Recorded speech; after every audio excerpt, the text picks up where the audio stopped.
වේලාව උදැසන 10:30 පමණ වන්නට ඇත. කුලියටගත් කඩ අසලින් නික්මිගිය දෙදෙනා කිරුළපන පාර දිගේ පැමිණියේ පාලගේ ගරාජයට යන අදහසින්. බයිසිකලයට නැගුණු ලයිනල් එය පදවාගෙන යන ටාසන්ට පවසන ලද්දේ තමන් පාලගේ ගරාජයට ගොස් තුවක්කුව රැගෙන එන තෙක් බයිසිකලෙන් රවුමක් ගසා පැමිණෙන ලෙසයි. ඒ අනුව අතුරු පාර අසලින් බැසගත් ලයිනල් තනිවම පාලගේ ගරාජයට පැමිණියා.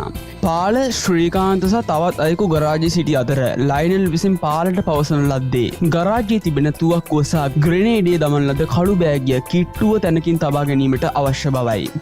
ලයිනල් සහ පාල දෙදෙනා බෑගිය රැගෙන තම්බිගේ නිවසට යන විට ඒ සිටියේ ඔහුගේ මවයි.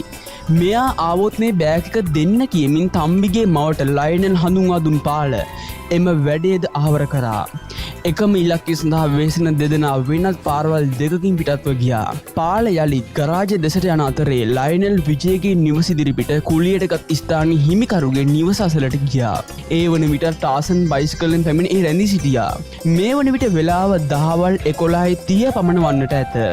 කඩේ හිමිකරු එනතෙක් පැය භාගයක් පමණ දෙදෙනා එම ස්ථානයේ රැඳී සිටින විට ඔවුන්ගේ බලාපොරොත්තු එතනට පැමිණියා.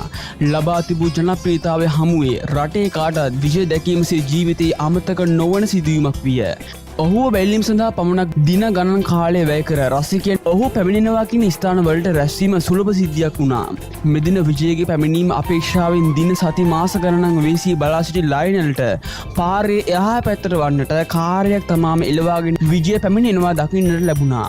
වෙනදාට විජය දැකීම ඔහුගේ රසිකයන්ගේ ජීවිතයේ අමතක නොවන දිනයක් වුවත් ලයිනල් සහ ටාසන්ට විජය දකින්නට ලැබීම රටටම අමතක නොවන දිනයක් බවට පත්වන්නට තිබුණේ තව විනාඩි කිහිපයක් පමණයි. ඉර මුදුන්වෙන යාමය පරිස්සම් විය යුතු මොහොතක් බව ගැමි විශ්වාසයක්. එවැනි වේලාවක තුවාලයක් සිදුවත් ලේ නවත්වන්නට අමාරු බව ගැමියෝ කියනවා. මේ උදා වී ඇත්තේ එවන් වෙලාවක්. ලයිනල් විසින් අපරාධ පරීක්ෂණ දෙපාර්තමේන්තුවට දෙන කට උත්තරේදී එම අවස්ථාව විස්තර කර තිබුණේ මෙසේය. තමා පැමිණි රථය ගේ ඉදිරිපිට ඇති ගස් අසල නවත්වන ලද විජය ඉන් බැස නිවසට ගියා. නිවසට ඇතුළු වන ගේට්ටුව ඉදිරියේ සුදු ඩට්සන් ඩබල් කැබ් රථයක් නතර කර තිබුණා. විජය කුමාරතුංග ආවා. ටාසන් විසින් ලයිනල්ට පවසන විටත් ලයිනල් ඒ සියල්ල බලා සිටියා. විජය දැන් ගෙදරින් ආයෙත් එළියට එනවා. එතකොට කරමුද? ලයිනල්ගෙන් ටාසන් විමසා සිටියා. තුවක්කුව සහිත බෑගිය ගෙන ඒම සහ එය දිගු වේලාවක් බයිසිකලේ තබාගෙන සිටීමේ අවදානම ලයිනල් විසින් ටාසන්ගේ මේ අවස්ථාවේදී විමසුවා. බෑගිය ගෙන විට බයිසිකලෙන් තබා බයිසිකලේ කඩේ ඇති වතර දමා ඉලක්කයේ එනතුරු සිටීම හොඳ බවට මෙහිදී ටාසන්ගේ අදහස වුණා. බෑගිය තබා තිබූ තම්බිගේ නිවසට ගිය දෙදෙනා එහි සිටි කාන්තාවගෙන් බෑගිය ඉල්ලාගෙන බයිසිකලයට නැගුණා. තුවක්කුව තබන්නට කිව් නිවස හෙවත් සමන්තගේ නිවස වෙත දෙදෙනා පැමිණියේ ඉතිරි වැඩ සඳහා ලැහැස්තිවීමට. සමන්තගේ කාමරයට දෙදෙනා යන විට සමන්තද කාමරේ විය. ලයිනල් විසින් තුවක්කුව ඇඳුමින් තබා ලෝඩ් කිරීමට පටන් ගත්තා. සමන්ත මේ සියල්ල දකින අතරේ ටාසන් පාරේ බයිසිකලයට වී සිටියා. මේ වැඩසටහනේ උච්චතම අවස්ථාව ලයිනල් විසින් අපරාධ පරීක්ෂණ දෙපාර්තමේන්තුවට විස්තර කරමින් සිටින විට එහි අධ්‍යක්ෂක චන්ද්‍ර ජයවර්ධන විසින් ලයිනල්ගෙන් අතුරු ප්‍රශ්න විමසුවා. ප්‍රශ්නය තමයි මේක. මේ ගෙදර හිටපු පුද්ගලයා ඔබ විජය කුමාරතුංගට වෙඩි තබන්න යන බව දැන සිටියාද? පිළිතුර: විජයට වෙඩි තබන්න යන බව මා ඔහුට කීවේ නැහැ. ඔහු ඒ දැන සිටියාද කියා මා දන්නේත් නැහැ. ප්‍රශ්නය: එදින විජය කුමාරතුංගට වෙඩි තබන්න යන බව පාල දැන සිටියාද? අනිවාර්යෙන්ම ඔව්. පාල ඒ බව දැන සිටියා. අතුරු ප්‍රශ්නවල පිළිතුරු දුන් ලයිනල් යලි කතාව කියන්නට පටන් ගත්තා. අපරාධ පරීක්ෂණ දෙපාර්තමේන්තුවේ හමුවේ ලයිනල් විසින් පවසන ලද ආකාරයටම ඒ මොහොත මෙසේය. අපි බෑගිය රැගෙන බයිසිකල් එකේ කඩේ ළඟට පැමිණියා. වත්තට මෝටර් සයිකලේ දමා බෑගිය මෝටර් සයිකලෙන් තබා අපි පාරට වී බලා සිටියා. විනාඩි 5ක හෝ 6ක් පමණ පාරේ සිටින විට විජය කුමාරතුංග නිවසින් එළියට එනවා අපි දැක්කා. ඔහු තනියම ඇවිත් නිවසේ ගේට්ටුව ළඟ සිටි කෙනෙක් එක්ක කතා කරා. ඒකම හේරත් ඒ කියන්නේ ටාසන් වීරසිංහ සහ මා බයිසිකලෙන් නැග්ගා. මම බෑග් එක ඔඩොක්කුවේ තබාගෙන බෑග් එකේ සිප් එක ඇරලා සේෆ්ටිය පහලට දැම්මා. තුවක්කුව අතේ තබාගෙන විජය කුමාරතුංග නැවති සිටි ස්ථානයට යාර 20ක් පමණ දුරින් පාර අයිනේ මෝටර් සයිකලෙන් නැවතුවා. ඔහු එතන නැවතී එතන සිටි අයෙක් සමග කතා කරමින් තමයි සිටියේ. මා බයිසිකලේ සිට T56 රයිෆලෙන් විජය කුමාරතුංගගේ පිටට වෙඩි දෙකක් තිබ්බා. ඔහු මට පිටුපා තමයි සිටියේ. එම වෙඩි පහරවල් දෙක තබන විට ඔහු වැටුණා. මා බයිසිකලෙන් බිමට බැස එතනට ගොස් ඔහුගේ ඔළුවට වෙඩි පාරවල් කිහිපයක්ම තිබ්බා. මා බැස එන විට විජය කුමාරතුංග සමග කතා කරමින් සිටි පුද්ගලයා ගෙට දුවන්නට වුණා. මා ඔහුටද වෙඩි තිබ්බා. ඔහු ගෙට දිව්වා. පාර පැත්තේ ඩබල් කැබ් එක තිබුණා. එම ඩබල් කැබ් එක පිටුපස එක්කෙනෙක් හිටියා. මා ඒ පැත්තට වෙඩි තිබ්බා.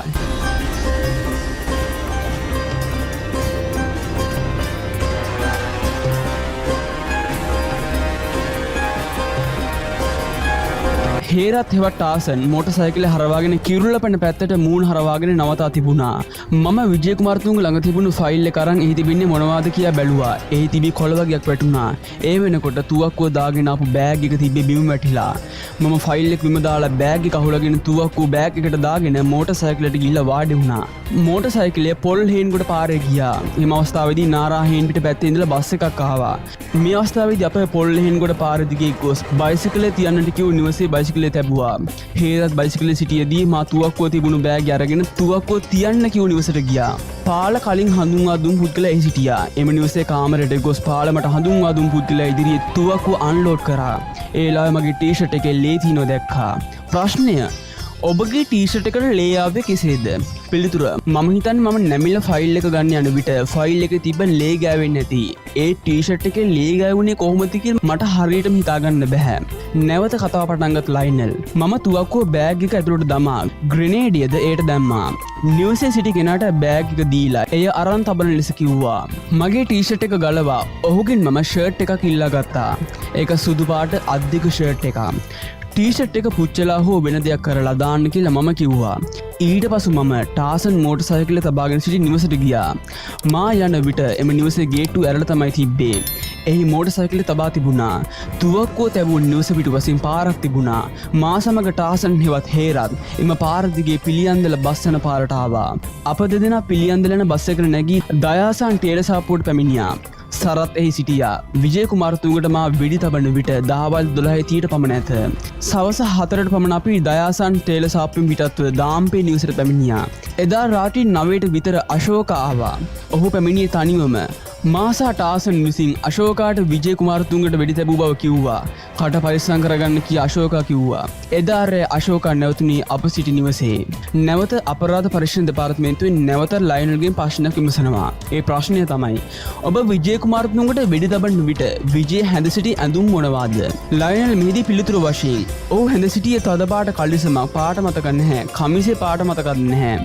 විජය කුමාරතුංග වැඩ සිටින විට ඔහුගේ ඔළුවට මා වෙඩි තබන අවස්ථාවේදී ඔහුගේ ඔළුවේ බොරු කොණ්ඩයක් තිබී ගැලවී වැටුණා.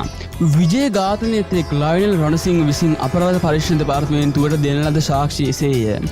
විජය ඝාතනයේ ලයනල්ගේ අවසාන දේශපාලන පෙරහරය නොවේ. විජය ඝාතනය පිළිබඳ සිදු කරන දේශපාලන පරීක්ෂණයකදී ලයනල් පිළිබඳවද හොඳින් අවබෝධ කරගත යුතු නිසා ඔහු විසින් සිදු කරන ලද අනෙකුත් දේශපාලන ඝාතන සහ ක්‍රියාකාරකම්ද සැකවින් හෝ දැන සිටිය යුතුයි. ඒ සියල්ල උපුටා ගනු ලබන්නේ ලයනල් විසින් දෙන ලද සාක්ෂියෙන්. 1988 වසරේ මාර්තු මාස මැද කාලයකදී ලයනල් ටාසන් ඇතුළු 25 දෙනෙකුට පමණ සිරිපාද අඩවිය ආසන්නයේදී වනගත කඳවුරකදී යලිත් අවියාවිද සහ මිලිටරි පුහුණුව ශ්‍රී ලංකා දේශපාලන පක්ෂයක් විසින් ලබා දීමට කටයුතු කරනවා.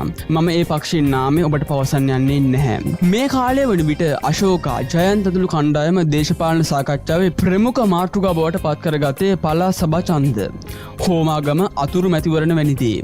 එසේ වන අතරේ සන්නද්ධ ක්‍රියාන්විති සඳහා අවශ්‍ය පුහුණුවීම් ආදිය දිගටම කරගෙන යාමට ශ්‍රී ලංකාවේ එවකට එක් දේශපාලන පක්ෂයකට අවශ්‍ය වී තිබුණා. ඉතින් මේ බව ලයනල් ඇතුළු 20ක 30ක පමණ පිරිසට ලබා දෙන පුහුණුවෙන් පෙනේ. සමනල මුදුන තරණය කර සිරිපාතුල වන්දනා කළ පිරිස පුහුණු සඳහා පැමිණ සිටියේ ගුවන් හමුදා සේවයේදී සිටි අයෙක් බව ලයනල් අවබෝධ කරගත්තා. පුහුණු අවසානයේදී කටුනායක ගුවන් හමුදා කඳවුරේ ආකෘතිය සාදා ඒට පහර දී යටත් කරගන්නා ලෙස පිරිසට දන්වා සිටියා. තුවක්කුව වෙනුවට පොළු කැබලි යොදාගෙන කරන ලද පුහුණු පෙරහරේදී කඳවුර යටත් කරගන්නට පිරිස සමත් වුණා. පුහුණුව අවසන් වී යලි පැමිණීමෙන් පසු අප්‍රේල් 2 වෙනිදා රත්මලානේ බැසිල් ට්‍රේඩින් සාප්පුව ලයනල් ඇතුළු පිරිස කොල්ල කෑවා. එහි තිබූ රෙදි, ඔරලෝසු, ගුවන්විදුලි යන්ත්‍ර, මුදල්, ඡායා පිටපත් යන්ත්‍ර ආදී කොල්ල කෑදී අතර විය. හෝමාගම අතුරු මැතිවරණයට පෙර ලයනල් විසින් තවත් ඝාතනයක් සිදු කරා. අශෝකාගේ අනපරිදි ඝාතනය කරන ලද පුද්ගලයා සේවය කරන ලද්දේ කැස්බෑව ඩිස්පැන්සරියේ බෙහෙත් දෙන පුද්ගලයා ලෙසයි. එසේම ඔහු කිරිවත්තුඩුව ග්‍රාමෝදය මණ්ඩලයේ සභාපතිවරයාද විය. මෙම ඝාතනයෙන් පසුව එතෙක් සිටි ගෙදර අත්හැර ගොරක පිටියේ කුකුල් ගොවිපළක ලයනල් සහ ටාසන් නැවතීමට ශ්‍රී ලංකාවේ දේශපාලන පක්ෂයක් කටයුතු යොදවා තිබුණා. කුකුල් ගොවිපළේ සිටියේ විජිත නම් අයෙක්. ලයනල්ට මුලින්ම හමු වී තිබුණේ 87 වසරේ ජූලි මාසයේ පාලගේ ගරාජයේදී. ඉන්පසු ලයනල් සහ තවත් පිරිසකට ශ්‍රී ලංකාවේ එක් දේශපාලන පක්ෂයකින් කැඳවීමක් ලැබෙන්නේ මහරගම් ප්‍රදේශයට පැමිණෙන ලෙසයි. එයින්පසු ජායලට පිරිස රැගෙන ගියා. ජායලදී කටුනායක ගුවන් හමුදා කඳවුරට පහර දෙන ලෙස උපදෙස් ලැබී තිබුණා. තිබුණා. ලයනල් ඇතුළු පිරිසක් මේ ප්‍රහාරයට සහභාගී විය.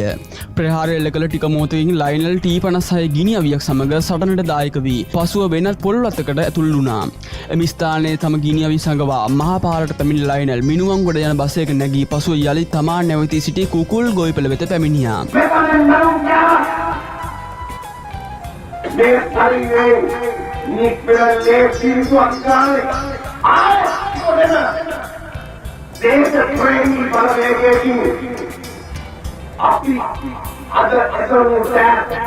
ශ්‍රී ලංකාවේ දේශපාලන පක්ෂයක් විසින් හමුදා සහ පොලිසිය ගණනාවකට පහර දී අවි ලබා ගැනීම ප්‍රහාර ගණනාවකටම ලයනල් ඉදිරිපෙළ ක්‍රියාකාරකයෙකු වශයෙන් සහභාගී විය.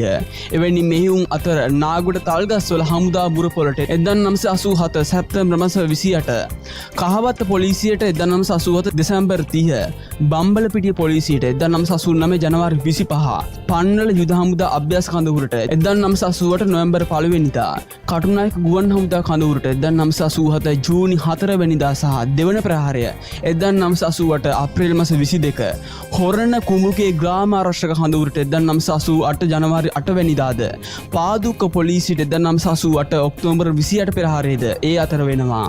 මෙම ප්‍රහාරයන් වලදී ලයනල් ඇතුළු පක්ෂ කැරලිකරුවන් විසින් එම කඳවුරුවල නවීනතම අවි පැහැර ගැනීමට සමත් වුණා. වාදු හමුදා කඳවුරට කඩා වැදී අවි ලබා ගැනීම සඳහා ප්‍රහාරක ලයනල්ගේ සහභාගීත්වයෙන් 1987 අගෝස්තු සිදුවද එය සාර්ථක නොවීය.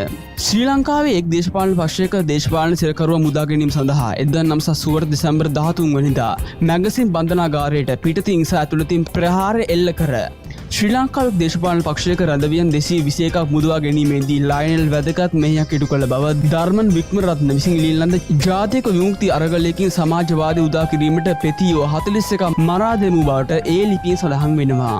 පාමංකඩ හන්දියේදී එජාපයේ මහලේකම් නන්දලාල් ප්‍රනාන්දු වෙත වෙඩි තබන ලදී ලයනල් විසින්. එම ප්‍රහාර සඳහා අස්ගිරිය සහ ටාසන්ද දායක වී තිබුණා. පළාත් සභා මැතිවරණයට ඉදිරිපත් වීමට සිටි මීගොඩ ආයුර්වේද ඇසල පදිංචි වී සිටි ධර්මසේනගේ නිවසට මහරෑ කඩා වැදුණු ලයනල් ඇතුළු පිරිස ධර්මසේන සහ එහි ග්‍රාම ආරක්ෂක බටයින් ඇතුළු පිරිසකට වෙඩි තැබුවා. පසුදා තමන් නැවතී සිටි කුකුල් ගොවිපළට ගිය ලයනල් තමන් සහ පිරිස එල්ල කරන ලද ප්‍රහාරය පිළිබඳ විස්තර දැනගත්තේ අශෝක විසින් රැගෙන දිවයින පත්තරයෙන්. වෙඩි ප්‍රහාරයෙන් 6 දෙනෙක් මිය ගොස් තිබුණා. ධර්මසේන තුවාල ලබා මරණයෙන් ගැලවී තිබුණා.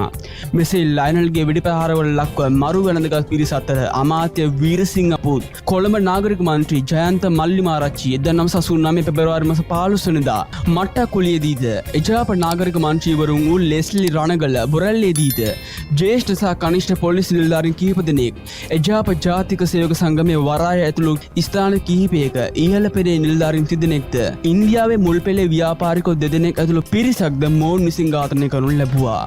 1989 මාර්තු 9 වෙනිදා කොළඹ සරසවිය උපකුලපති මහාචාර්ය ස්ටැන්ලි විජේසුන්දර ඝාතනය කිරීමෙන් පසු පුංචි බොරැල්ලේ කපිලගේ නිවසට ගිය ලයනල් එදින රාත්‍රියේ ගත කරන ලද්දේ එහිදී. පසුව මාර්තු මාස 14 වෙනිදා තවත් කටයුත්තක් පිළිබඳව ඉදිරි සැලසුම් සඳහා කතිකා කර ගැනීමට ජයන්ත හෙවත් ලලිත් විජේරත්න හමුවීම සඳහා පුංචි බොරැල්ල සඳහා පැමිණි ලයනල් හමුව සඳහා තවත් වේලාවක් තිබෙන බැවින් බණ්ඩාරනායක සම්බන්ධන ශාලාව දෙසට ඇවිදගෙන යද්දී සිවිල් ඇඳුමෙන් සැරසුණු පොලිස් නිලධාරීන් දෙදෙනෙකු තමන්ගේ ප්‍රශ්න කර අසල තිබූ ත්‍රිරෝද රථයක නංවාගෙන ගොස් අත්අඩංගුවට ගත් බව ලයනල් විසින් අවසාන වශයෙන් ප්‍රකාශ කරා. සිය සාක්ෂි අවසානයේදී අපරාධ පරීක්ෂණ දෙපාර්තමේන්තුවෙන් ලයනල් කරන දිල්ලීම වූයේ තමාගේ මව බැලීමට අවශ්‍ය බවයි.